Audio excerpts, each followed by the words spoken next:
Welcome, everyone, to Working People, a podcast about the lives, jobs, dreams, and struggles of the working class today. Working People is a proud member of the Labor Radio Podcast Network and is brought to you in partnership with In These Times magazine and the Real News Network. This show is produced by Jules Taylor and made possible by the support of listeners like you. My name is Maximilian Alvarez, and today we are diving back into our ongoing coverage of the corporate and government pollution that is harming our bodies, disrupting our livelihoods, and turning more and more of our homes into so-called sacrifice zones, where poor and working people are being abandoned to live in conditions that threaten life itself. And as we've done in East Palestine, Ohio, here in South Baltimore, Conyers, Georgia, and Granbury, Texas, we're going to take you straight to the front lines and speak directly with the people who are living, working, and fighting for justice in America's sacrifice zones. And today, we are going to Roseland, Louisiana, a small town in Tangipahoa Parish with a population just shy of 1,000 people. You may recall hearing about Roseland back in August of last year, when a horrifying explosion at the Smitty supply facility and a fire that burned for days sent black smoke into the air and oil and chemicals into the nearby land and waterways. As Leslie Mueller reported in October for the Louisiana Illuminator, quote, large amounts of petrochemicals still blanket nearby bodies of water 6 weeks after an industrial facility fire and explosion in Tangipahoa Parish, where some affected residents believe the federal and state government have failed in their response and aren't telling the truth about the health and environmental risks. Residents across Tangipahoa Parish have reported property damage after the August 22nd chemical fire at Smitty's supply. The incident sent smoke, soot, and oily residue into the air and onto nearby homes, businesses, and an elementary school. Petroleum products from the plant also spilled into area waterways, including several adjacent ponds and the Tangipahoa River itself. Oily materials have traveled nearly 40 miles down the waterway that leads to Lake Pontchartrain. Within days of the explosion, the EPA received an inventory list of the chemicals at the Smitty's plant at the time of the incident, but the agency withheld the information from the public for 5 weeks. The EPA finally disclosed it to the Illuminator last week only after the agency got permission from Smitty's supply executives to release it. Detailed on a 305-page spreadsheet, the inventory list included a variety of flammable and otherwise hazardous products. Rough estimates indicate Smitty's supply stored several million gallons of motor oils, lubricants, and various automotive fluids. Hydraulic fluids, gas mixtures, methanol, drilling oils, solvents, acids, bases, and other petrochemical products were also part of its inventory on hand, end quote. Now, of course, you guys are probably hearing the same eerie similarities that I'm hearing between the Smitty's plant explosion and the other industrial disasters and mass poisoning events that we've covered here on the show. And you wouldn't be the only one hearing those similarities.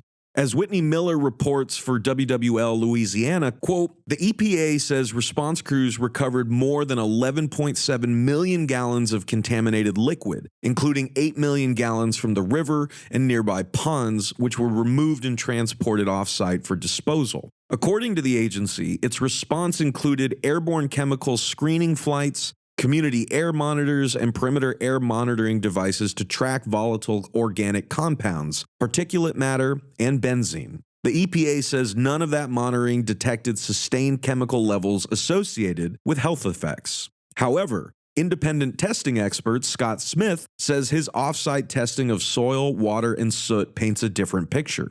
We found mixtures of chemicals, and that's important because there are no safety standards for mixtures, Smith said.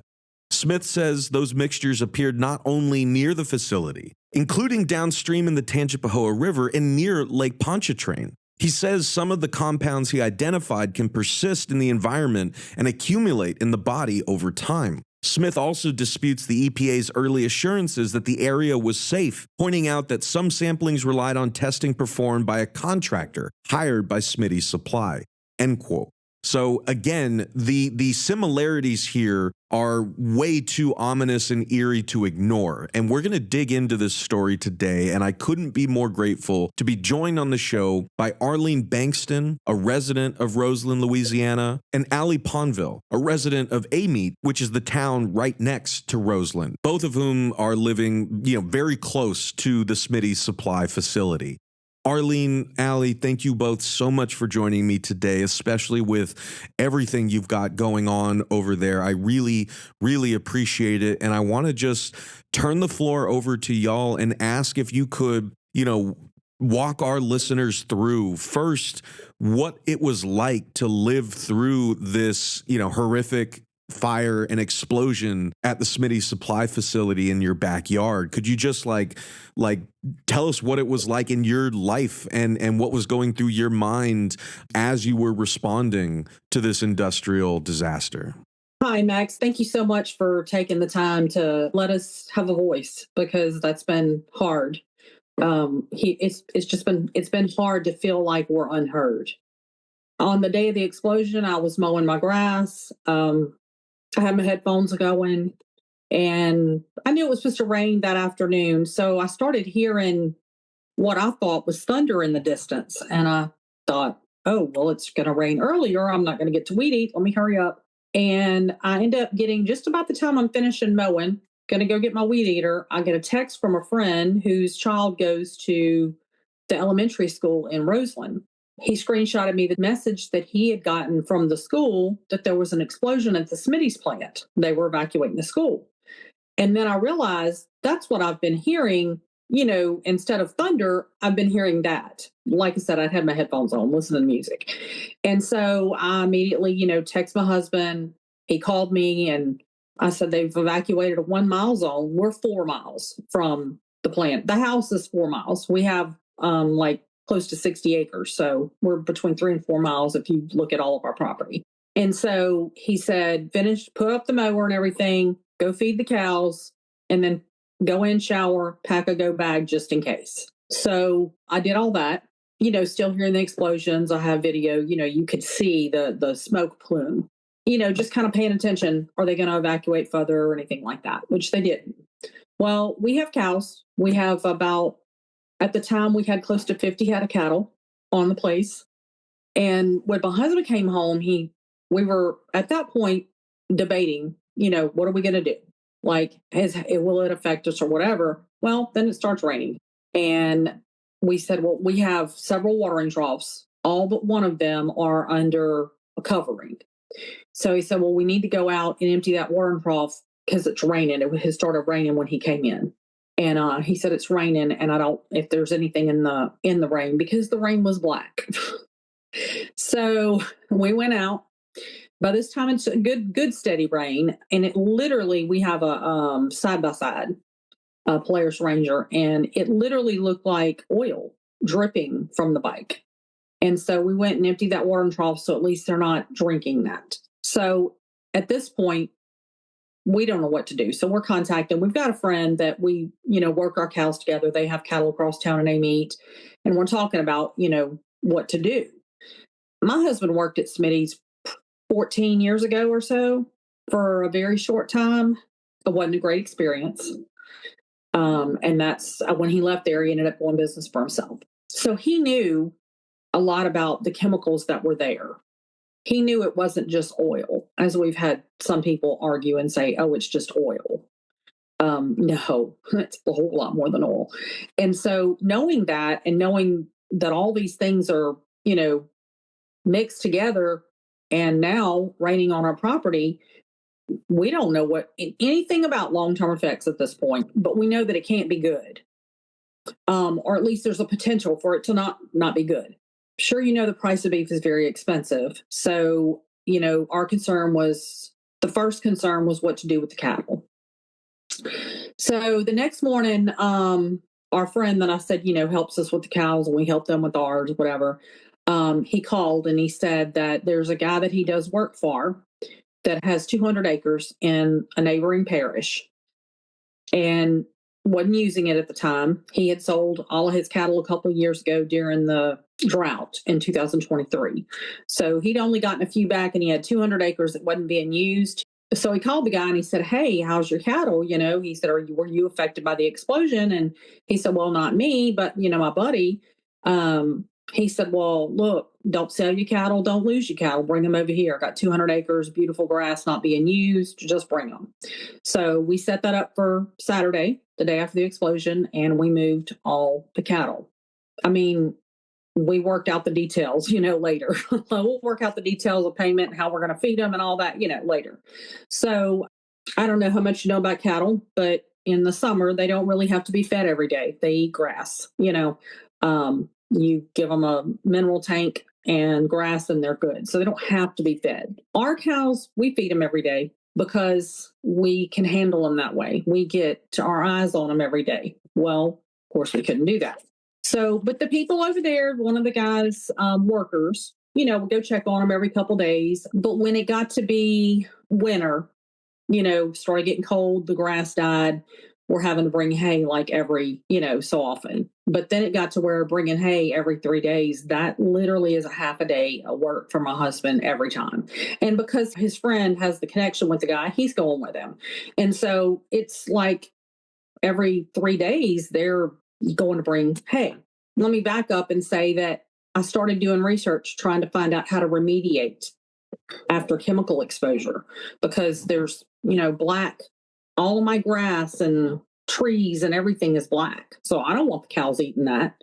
So I'm like, okay, there's got to be a way to something you can put out. Let me see what there is, how much it cost.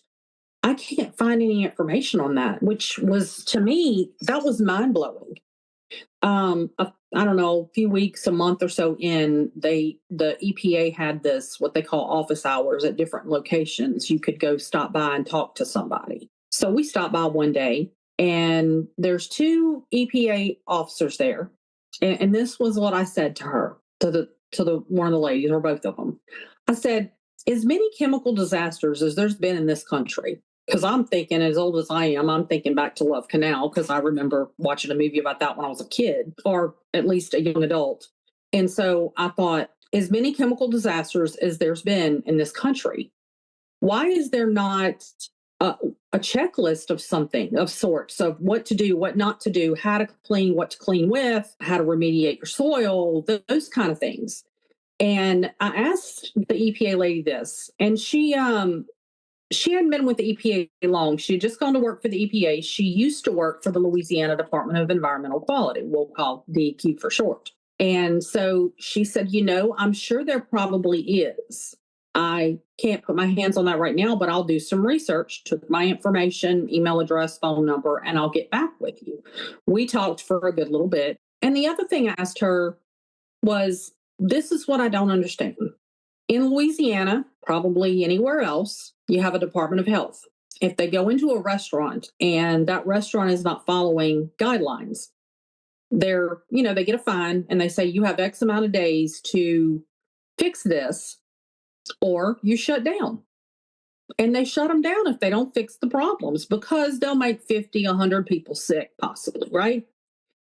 So why, if these chemical plants aren't following protocol, and I know Smitty's wasn't, again, first of all, my husband worked there. Second of all, the week of the explosion, the local news interviewed a lady who said, everybody that works there knows they don't follow a lot of safety protocols. You could talk to employee after employee that worked there and they could tell you stories about how they didn't follow a lot of safety protocol, cut corners here and there.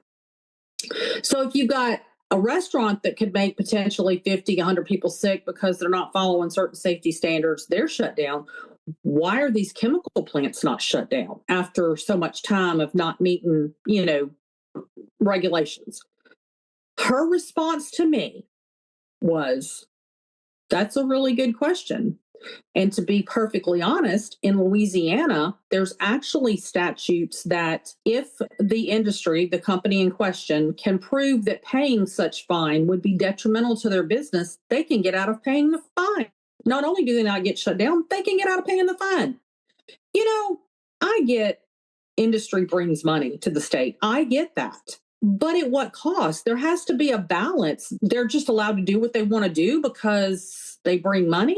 Now, I'm sorry, that's a big problem. So that was a big red flag to me. And I thought, you know what? I wonder if I could rally or somehow figure out how to get those things changed. At this point, I haven't met any of the group that I now work with. I will say this: in the first week, when I saw the news article that said there was an independent tester coming to town, I thought, oh, I need to get in touch with him. And then I immediately started trying to figure out how to reach out to him. So I posted on the news article, how do we reach him? And somebody from East Palestine, Ohio, Christina Sliceloff, actually reached out to me and messaged me his phone number, Scott's number. And so that's when I started I started talking with Christina a little bit. It took a little bit for me to get with Scott. I learned how busy he is. But I just, at that point, I said, well, I'm not getting any answers from the government. So, let me start doing my own homework. Well, it took a little while, but we finally got with Scott and then connected with other people from East Palestine. He put us in touch with, tried to, help us get together. Like I said, I had spoken with Christina already. We had a town hall, the first town hall that Scott and Mindy and them had was very eye-opening. I told my husband, I said, I'm thinking about starting a Facebook page, maybe with the farm name, because I already have a Facebook. He does not do Facebook. This town hall and things like that, maybe there's a lot of people that won't know, And he said, absolutely not. I don't want anything on social media that would connect us to this place. I said, okay. It's the mentality of, he was raised here. We moved here 3.5 years ago after my father-in-law passed away. I've been here a lot because this was a dairy farm originally, but he was raised here. He understands the mentality, and there's a lot of, I'll say, fear. It's fear of retaliation when you speak out against someone in the community that is well-known, well-liked, or has a lot of money, like the people who own Smitty's. I knew the original owners from going in what used to be just a parts house. They were very, very nice people, but sometimes people raised with money end up having bad attitudes. I'm just going to put it that way. That's a delightfully Southern way to put it, right? I'm still cautious. I'm not fearful, but I am still cautious. I don't like to publicly say people's names, but I'll just say that the person who runs the show there, the son that runs the show, is nothing like his parents.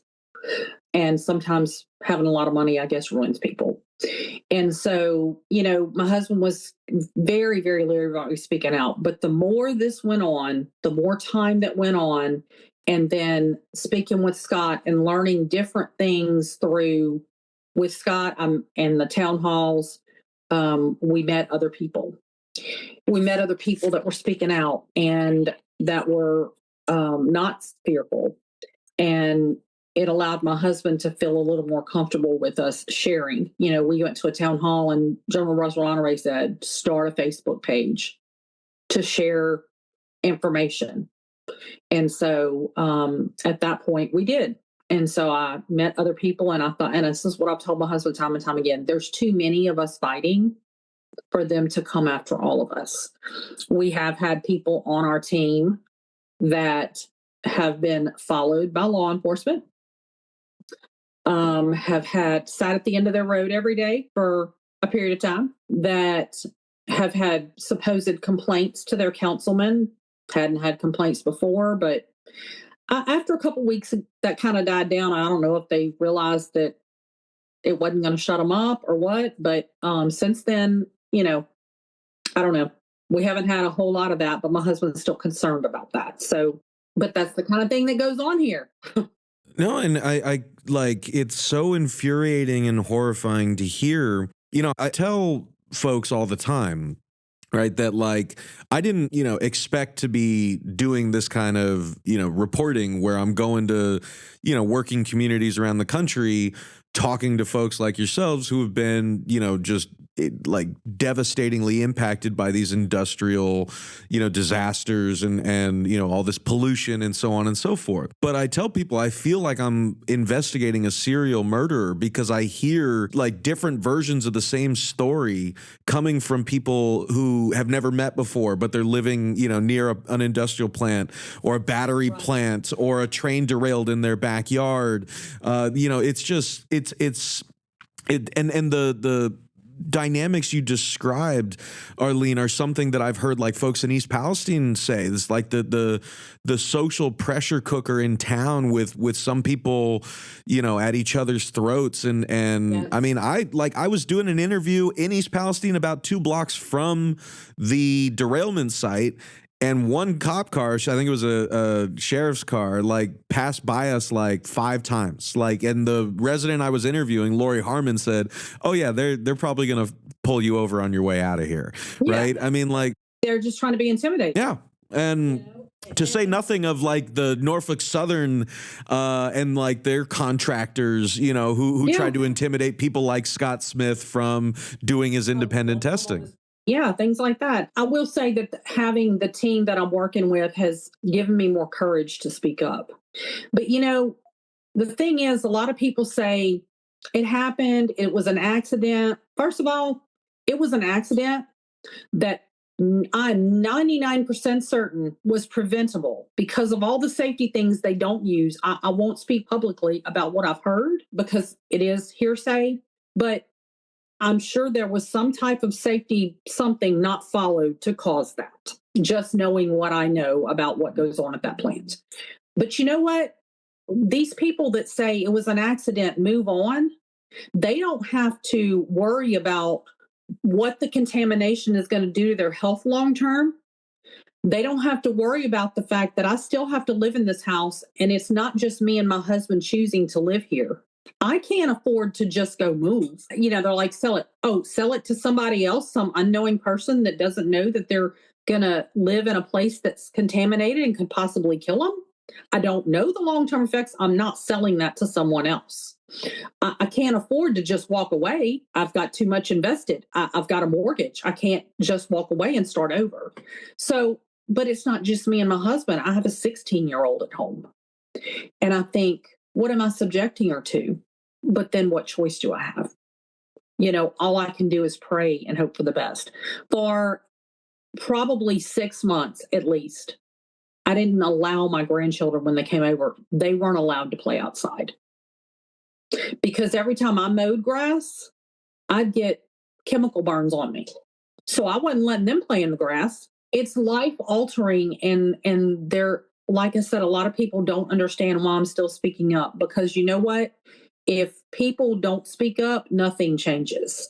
The most disappointing thing to me in all of this has been, and don't get me wrong, I'm not so naive that I believe that the government is all, roses and whatever, but I did not know how bad it was. I truly didn't know, and I can't express enough how disappointing that has been. That I can't believe in any government official anywhere in this country to do what's right for the people. I've learned about Times Beach, Missouri. Marilyn Leicester was the mayor there. And when they realized that her town was not safe to live in, she fought for her people. She fought for that town to be bought out. Who's going to fight for us? Because so far I see nothing but lies or people being quiet because, I don't know, they're scared of their political career. I really don't know what the reason is. I understand that an investigation takes time. I understand that. But we've had reporters and other people that have come out that worked for the EPA that have brought forth proof that the EPA covered up and lied about how safe it was or was not here. We've got proof of it, but what's happening? No one's paying for the lies and the deception. There's been proof in other chemical disasters, but no one pays for it. No one's held accountable, and nothing changes. And that is so frustrating. I email a representative and I get back a little blanket email. Yes, I visited the site and we're trying to do what we can do, basic email. But you've done nothing. You've done nothing. And we can only assume it's because they want the company open, they want it to make money. We're here for each other because the government has failed us. They've done nothing to help us. Well, and I really appreciate you, speaking publicly and being so open and honest about this. And I cannot begin to express to you both like how sorry I am that this is the world we live in, the country we live in. And I can only assure you that like you're going to be heard on this show by people who have come to that same dismal realization. And I like that we are on our own, that things are this bad, that, the cover up will, happen and people are going to forget as the news cycle just keeps going on and on and on. But, people like you speaking up and people who are listening to this, sharing your stories is like one of the most essential ways we can make sure that these crimes don't go unpunished and these horrors don't go forgotten. And I do want to talk to you both about kind of, where things stand now and like the connections you've made with other chemically impacted communities. But before we do that, Allie, I wanted to bring you in here and ask if kind of just building on what Arlene described, if you could give us kind of, your point of view, what it was like for you in the next town over to experience this explosion, and what it's been like for you and your neighbors in the weeks and months after it. Hi, thank you so much for having me. I was just sitting here trying to think back of what it was that day and how it went. So my kids do virtual schooling, so my youngest, I bring him to ABA therapy. So I bring him every morning and I come back and I was doing my morning chores around the house and taking care of things and they're doing their schoolwork. And I forgot what time it was. And I was looking and I saw that there was a fire at Smitty's and there was an explosion. I was like, okay, that's kind of crazy. And I stepped out and I looked and I could see it. Like I'm 10.5 miles away from Smitty's and I just looked out. And I could see the big plume and everything. And I was like, okay, I have to leave eventually to go get my son and come back. That is massive. That is huge. I went about my day usually, because I've never dealt with that, never seen it. I mean, I moved here, it'll be 11 years in October. I grew up south, life is totally different from here than down there. So we went to go get him. I told the kids about what happened. They go, really? That Smitty's did catch on fire? There was an explosion? I was like, yeah. Got home and they saw it and they were like, oh, wow. They went in and did all their chores. And I was like, okay, we need to keep your brother in because he's nonverbal autistic. He's like 5 years old. He doesn't understand. And so we kept him in the house. And I forgot when it was when it started raining. And their dad was on his way home from work down in Homa, which is about 2 hours south from here. And I told him what happened, with the explosion and the fire. And he said, well, I'm driving through the rain. I'm driving through rain coming home and it was already raining here. And he was coming up on 55. And when he got home, the front of his truck, he had a white work truck. And if you know a lot of these companies, they use white work trucks. It was covered. Like you can see it. And he was in his truck driving that home. He came in, took like all his shoes and everything off and all that. And that night, basically, we all went to bed. And the next morning, got up. Well, let's go back. Basically, the night it happened, I think the news and stuff were started talking about it. And everybody was sending pictures in of all the their vehicles covered in the black rain, their yard and everything. I took a picture and I sent it into the news channel and they ended up posting it. I forgot which one it was. But it is crazy. That truck was still stained like for the longest from all the black rain that fell on it, But the next day, I brought my son to school and stuff, and I was a fool. I didn't know what was in the chemicals, nothing. The black rain didn't know. I took my hand and I wiped it across the hood of my car, and I looked at it, and I was like, oh, wow. My hand was black just from like wiping it on my car. And I just brushed it off on my clothes and stuff. And I went around my yard and I started taking pictures of all our fruit trees. We have figs, peaches, pears, olive. We have all these different fruit trees that's in our yard. We have blueberry bushes, blackberry, muscadine vines. We have several gardens, 2 gardens and a flower bed. And we always plant every spring in these, for us and for our kids so they can have natural food to eat and not stuff them out the store. And I started going around and I saw all our plants. Everything had like black soot on them. You can see it. Not just that, it was on our truck, it was on the camper, all over the ground. We have a Starlink, and that Starlink was sitting in front of the camper. It was covered. You can see all the black spots. If I opened it up, the case right now, it's still stained on top of the Starlink of all the black soot. I had mentioned about my son being nonverbal and autistic. So for several months, I did not let him outside. He has a pool after the explosion with Smitty's. My dad got them a swimming pool about 2 years ago, and that swimming pool has not been touched since because it rained in it and created a ring around the pool. His swing set he has not played on. The trampoline he got has not been played on because I don't know how it's going to affect him. He's nonverbal. He's autistic. He cannot tell me if anything is wrong.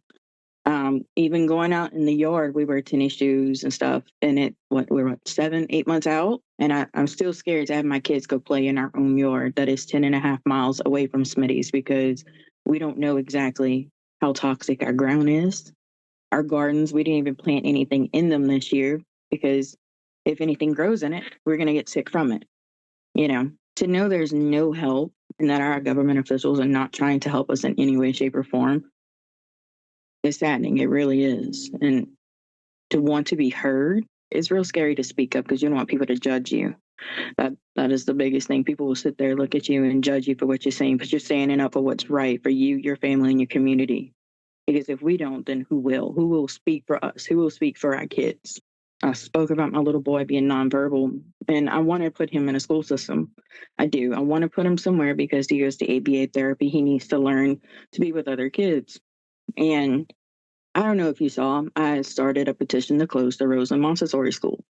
And I started that because a friend of mine, her little boys, 2 of her boys, went to that school. They went home daily and they would have black soot on their shoes from the school. They had, their water bottle was covered. Not just that, they just basically washed the school down. They pressure washed it and washed everything down the drains. The school board and the principal, they said it was fine for all these kids to come back and it was safe and it's okay.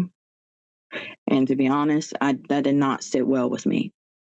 Roseland Montessori was one of the schools that I was considering putting my son in because her 2 kids were doing wonderful there. And after all this happened, I took a step back and I looked and I was like, I'm not going to risk that. I'm not going to risk putting my child in an environment where he can get sick and he cannot tell me what's wrong. And there's kids right now that go there that have had nosebleeds, dealt with strep throat multiple times, headaches, the whole 9. And they're saying it's safe and it's not okay. It's not. I wanted to ask about that, because I've told residents of East Palestine, Ohio, Conyers, Georgia, and other areas where folks have gone through these types of horrific disasters and experienced the kind of nightmare that you all are describing in Roseland. I never want to reduce you and your town to like the worst thing that happened to them. And I want to, for people listening who have never been to Roseland, maybe never even been to Louisiana, I want people to understand that you all are just working people like them, and we're all just, living our lives, trying to make a good life for ourselves and our families. So I wanted to ask if you could just both describe a little bit, like, what is this area like? Like, what was your life like before the explosion, and how has this all changed the life that you had before August of last year? For us, we spent a lot of time outside. We like fires, picking things out of our garden, eating vegetables, eating the fruit, playing in waterways, going fishing, things like that. We have a pond across from us that we usually go fishing.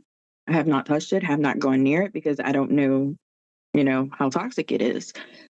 Even just going to town, I'm going to be honest, I try not to go to Amite, the actual city limits, because it is so close, because we don't know how bad it is there. We basically stay to ourselves, or we go all the way to Covington to go do our grocery shopping. The fear of stepping into town and being closer to the vicinity, I do not like. So I will say we spend a lot of times indoors. Our life has kind of changed a bit. You know, instead of being outside, enjoying our family time outside, we're in our homes, and being cooped up in your home mentally, it will start messing with you. It does, you know, because you don't have the life that you had before, and it's totally changed. Okay, so for us, this was the land that my husband grew up on. We bought the family home after his dad passed away.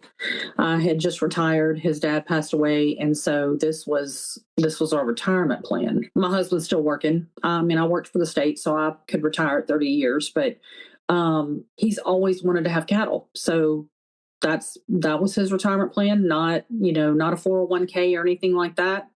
The cattle would be the secondary income. That's just always been his dream. And when we moved out here, at first he said, because I'm trying to do everything that I can do while he's at work. And he was like, but this was my dream. I said, we're in this together. And I've never been happier. Like, this is just, I can't explain it. All the jobs that I've done in my life, this is my favorite. So I was learning to garden. I'm like Allie. I had a vegetable garden. Couldn't eat any of those vegetables because they're covered with black stuff. And I don't want to plant anything in the ground because I don't know what the long-term effects are, what that would be. So I'm not planting a garden this year, but that was me. I wanted to live off my land as much as I could. So that's changed because I can't do that. I mean, I have some raised beds, so yeah, I can go dig all the dirt out of there. And instead of getting fertilized dirt from in my pasture from where the cows fertilize it, I have to go buy dirt for my raised beds.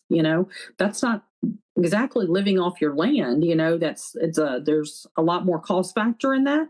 Going outside, I mean, it is what it is. I have to go outside sometimes. There's work I have to do, but the fear with my grandkids. For instance, we have found out that our well water is quite contaminated, so we don't drink that. We don't brush our teeth with it.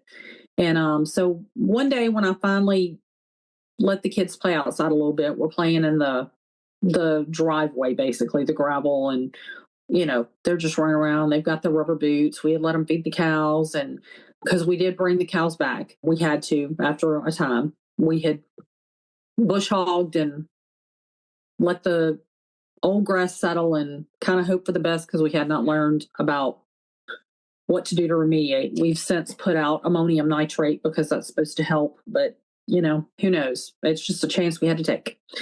But anyway, we had let the kids play in the driveway and they were playing in mud puddles, and then they're splashing. They're boys. They're splashing. And I had to stop myself from completely freaking out because you want to stay calm with your kids. And I realized they've got this water all over them. I don't know what's in the dirt that's made the mud that's in the puddle. And I'm like, we got to go inside, take a bath. I get them inside. I'm like, we got to take a bath. Y'all got this stuff all over you. And I'm just freaking out because I'm so worried that my grandkids are going to get sick with something that I exposed them to. I don't want to keep my kids away all the time, but so anyway, I'm freaking out and we're taking a bath and I'm always telling them don't drink the water, whatever. And so they're in the bathtub playing, and one of them goes to sip water off the faucet, and I was like, you can't drink the water. And my grandson, being the very overthinking, intelligent kid that he is, says, Gigi, if the water's that bad, why are we bathing in it? I literally almost fell apart at that point because he's not wrong. But we don't have a choice, and that's all I could tell him. So I don't let fear control me, but it's always in the back of my mind. We don't know the long-term effects. We both had some health issues. And people will say, oh, well, you could have had that. Yeah, I could have. I could have. It's very possible. So yeah, it's hard to prove that it's from that. But when you start having a lot of things that you didn't have before, I saw somebody yesterday that I haven't seen in over a year. And I went to my former workplace for an event, and I had walked up to one of my former coworkers, and she was faced the other direction in our office, and she was, oh my gosh, I didn't recognize your voice. You sound so different. I knew my voice had changed. I felt like it had, because my throat is, chronically scratchy. And I felt like my voice had become a little more raspy, but people that see me every day or hear me every day don't realize it. But hearing that from someone, it was like, well, there's a little confirmation. So yeah, life is now just kind of waiting for the other shoe to drop. This is a very rural area, so a lot of country people. It's been hard to get the whole community together because there are some people fearful of losing their jobs. There are some people just not really sure because they're not technology savvy, so they don't see what's going on. And so that's what it's like here, is kind of pulling teeth to get people to be involved. We met a pastor, a local pastor. The churches here are pretty, by choice, pretty segregated. It's not that we don't, we're like, backwoods, the Black people can't go to church with us. They do go to church. We go to church together, but for the most part, there's a lot of churches that are predominantly Black. And I noticed when someone had a rally to have the roads open back when the roads were still closed in front of Smitty's, this pastor, Reverend Vernon, had a rally at the store there to open the roads. And I noticed myself that it was like, the white people's over here, the Black people's over here. I'm not like that. I'm going to go talk to everybody. And we finally, with Reverend's help, I think that we're finally getting everybody to work together and realize that's what we're trying to do. We're trying to work together. Everybody, bring everybody together. It's not a you problem or a you problem. It's an us problem. And we're not going to get anywhere until we stand together. And so, like a lot of people with the protest, we've had people accuse us of, oh, that was a paid protest. Well, paid protesters, those usually end up in riots and fights. So no, there was no paid protesters. We weren't paid to get there, to be there. I don't think anybody in Roseland besides the owners of Smitty's have the kind of money to pay protesters. Well, this is always the part that blows me away as someone who covers protests a lot. Like I'm on the ground, like, filming protests here in Baltimore, in DC. I'm speaking with, folks in small rural communities like yours where people are doing protests, whether it's because a plant exploded in your backyard or there's a small No Kings thing happening. Like I go to all these types of protests.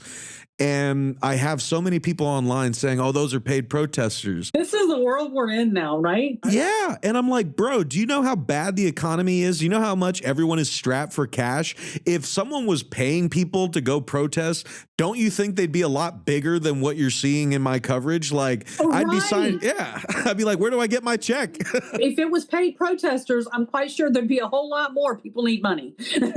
Yeah, it makes no sense, but we can save that for another day. It's a whole other show.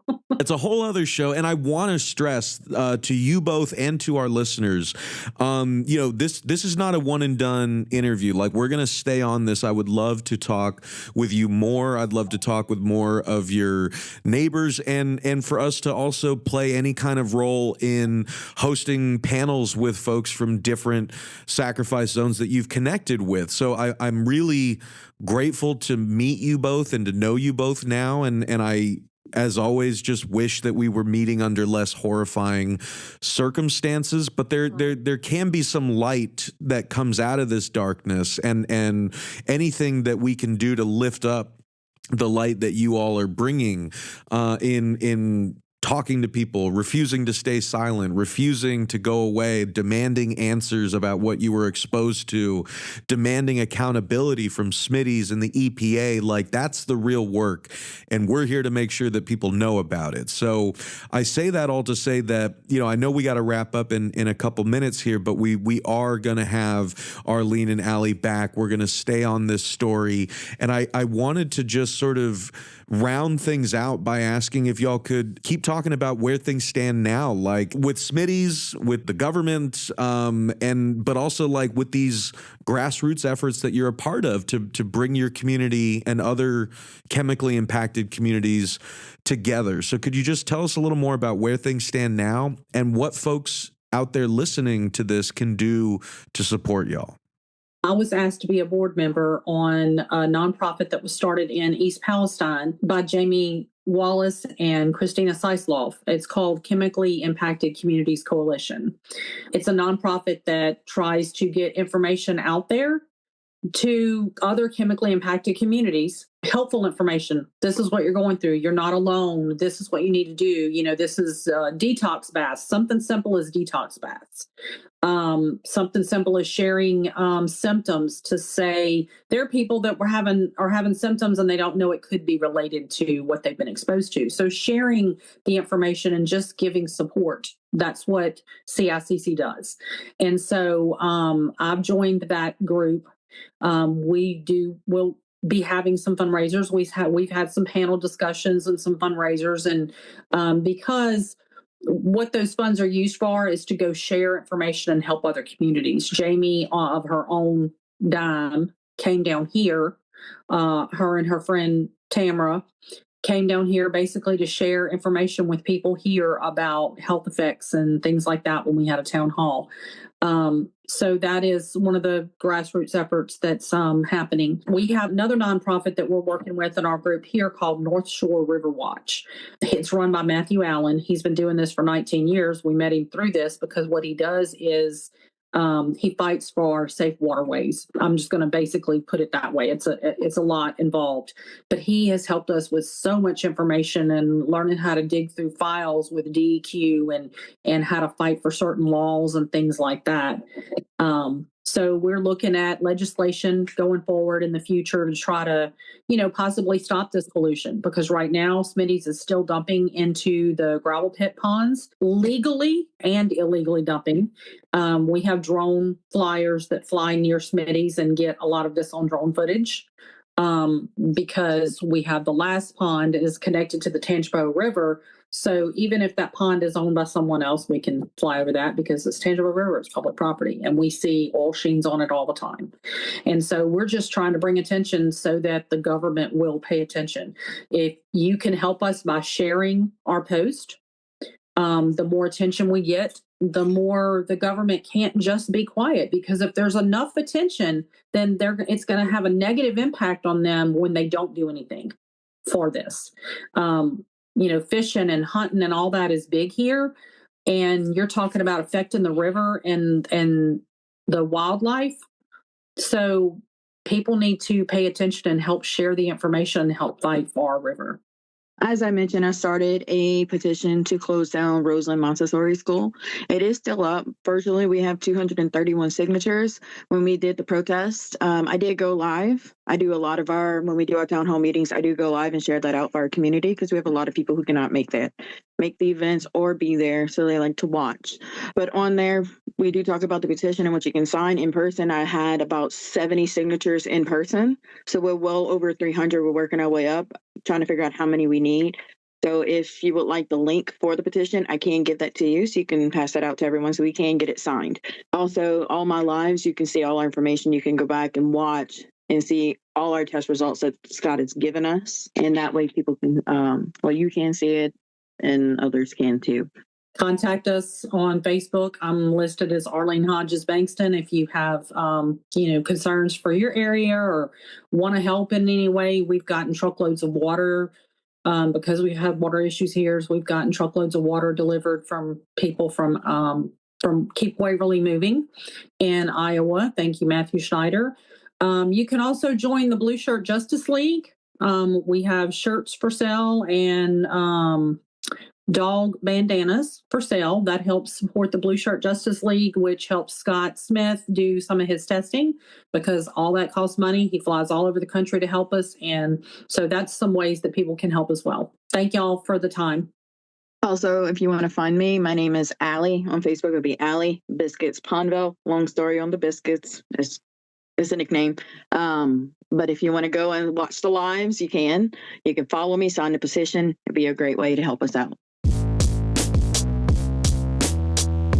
All right, gang, that's going to wrap things up for us today. I want to thank our guests, Arlene Bankston, a resident of Roseland, Louisiana, and Allie Ponvelle, who lives in Amite, the town right next to Roseland. Both of them live right by the Smitty supply plant where the massive, horrifying explosion and chemical fire happened in August of last year. And of course, I want to thank you all for listening, and I want to thank you for caring about this. We'll see y'all back here next time for another episode of Working People. And in the meantime, go explore all the great work that we're doing at the Real News Network, where we do grassroots journalism that lifts up the voices and stories from the front lines of struggle. Check us out across our YouTube channel, our podcast feeds, our website, and our social media pages. And help us do more work like this by going to therealnews.com/donate and becoming a supporter today. I promise you guys, it really does make a difference. I'm Maximilian Alvarez.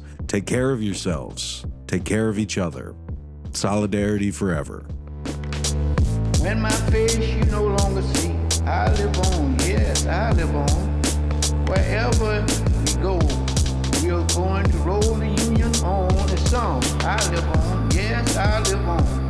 Wherever hungry are we. Just as hungry can be. The song, I live on, yes, I live on. Where mean things are happening in this land, it's read a song. I live on, yes, I live on. Wherever the book mean things are happening in this land is read, I live on, yes, I live on. Wherever the videotape of me is shown, I live on, yes, I live on. If I have help to make this a better world to live in, I'll live on, yes, I'll live on. When my body is silent,